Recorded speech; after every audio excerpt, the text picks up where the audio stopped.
Kenya orumo. Ote machielo kata kamano nyakwara Ramogi kichwalunwa ote mari teminyiswa ni nyingi tingiswa ni neno waka intiere kanye ka bende ote machielo wacho ka ni sani piny teka iparo ni kembe go ondiko ji adi Kenya bedo ran gi cartels emomiyo sirikal onge gi msimamo wacho ni in mili nyakogelo ka antiere bonde nyakwara Ramogi men mana chwalo ote magi penjo moramora mabende podi wantiere kayo kinyi makawuono kod Ezra Okoth mano jagoro maduong' mara Kenya National Federation of Sugarcane Farmers ka bende watuaka inya kotudore kod loro kembe maga sukari e pachoka ma ento ka bende nosegol chik no lor kembe makamago kum thuolo mar dweche adek. Wach machielo mabende dwa tuake wachno mar zoning ilero kanyo makare ahinya gino momiyo un kaka jopur mag niang ukwede matamra gi nono tiwacho kanyo ni ber kiketo gi e region mar mondo mi japur mapure region makamano ene mowinja ber maber maonge jogo makelo niang kowuok oko. Wach machielo mabende adwani watuage odiochieng' makawuono en kotudore koda ni wacho ni iloro kembe makamago kalure ni poka niang odongo e yo makare. Ponono ka japur ogolo niange e puodho kacha kapok odongo e yo makare motero e factory japur makamano nyalo yudo lal mane to bende en gino ma inyalo encourage kose jopur obeda koda horruok ba niange chieg maber eka obet otere factory kata kambi. An kaka wache adwani suga directorate apa minister county government wakao committee anadwa gik mafacts okadwa gik hearsay adwani wakao committee my organization gikawe jomoko millers gikawe jomoko suga director gikawe jomoko ministry bogol jomoko county government bogol jomoko wadwani wachiegi gimiwa time frame 1 week wa confirm ni beniang onge ground mano my question mondo iwinji mondo wabigi jopur manandi niang adi mochiek makoket 4 months dekethore puodho magi logistic kech wan gi those things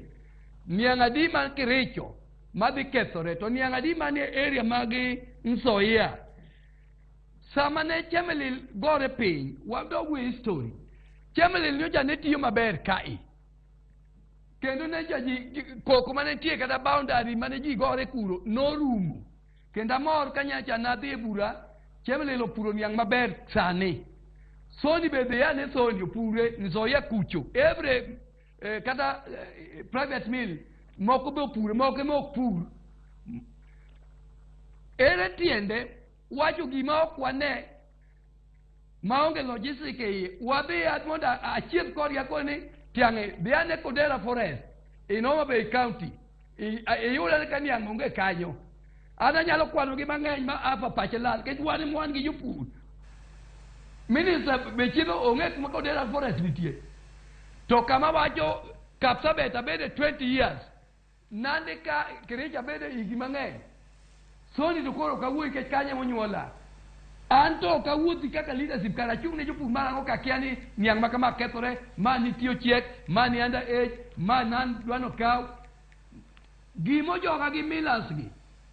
sama gen gi niang mang'eny to nano gidwar to nano be kelo sukari adwani regulation midhi keti nyaka giket close man nan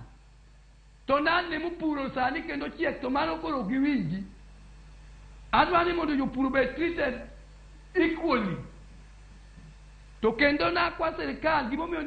kembe go gine onge tractors masombo niang e kembe go ma momiyo private sectors nigi gine momiyo koro giyudo ka kanyo iwuotho kidembe koro niang githo choka gigol tingni odhi kanya ne ka kembe gi onge niang mana wacha dieri to giwacha ne ka nan contractor ken adima ging'eyo mochiek to gidwa kawo samo weze 1 week mwauru an gi my structure as a federation chakore sub location man gi representative 1 for sub location me ade 1 week mondo akela ne niang mochiek gi name gi mobile te mondo approve jogi wrong Okoth thuolo marwa